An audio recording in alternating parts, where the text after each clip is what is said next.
ongoing PC4 foundation sa shear wall. Access stair na siya for tower 6. 20-story condo.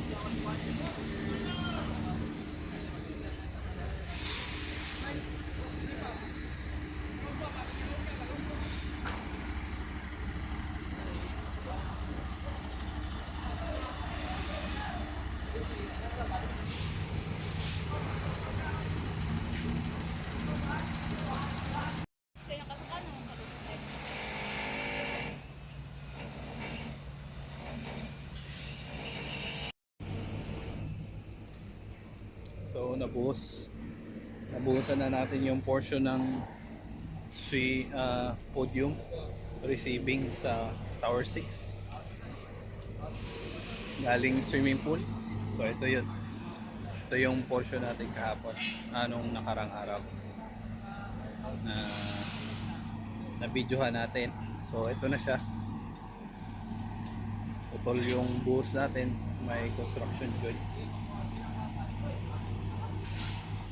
Yan. Ito yung construction joint natin.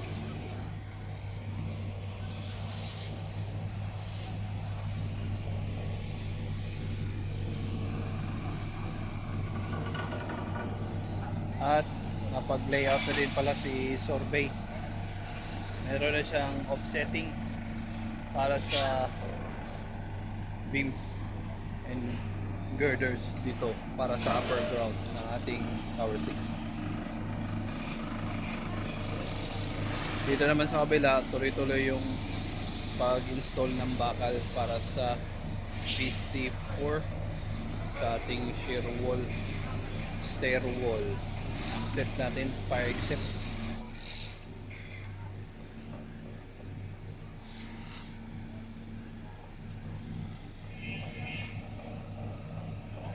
At ito tayo ngayon. Ito yung na-video natin nung nakaraan na trench, may transition upstand wall.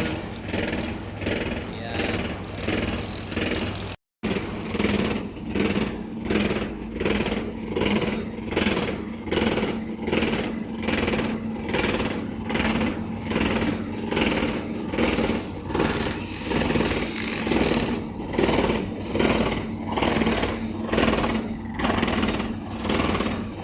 Ito na yung maklas forma sa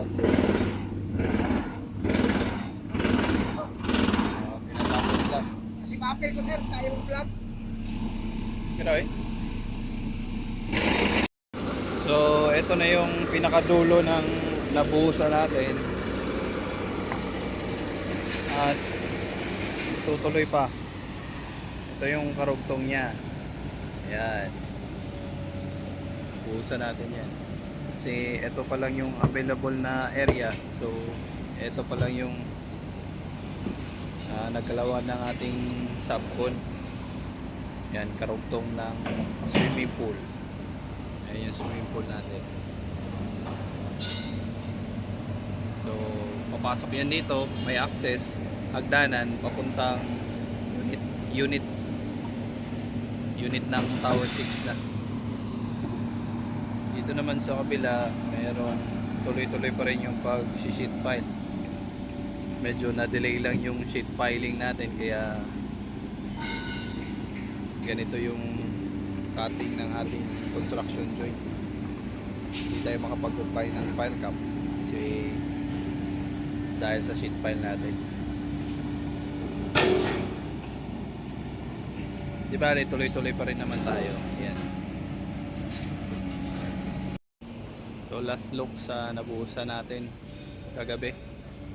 Ito na yung area na yun.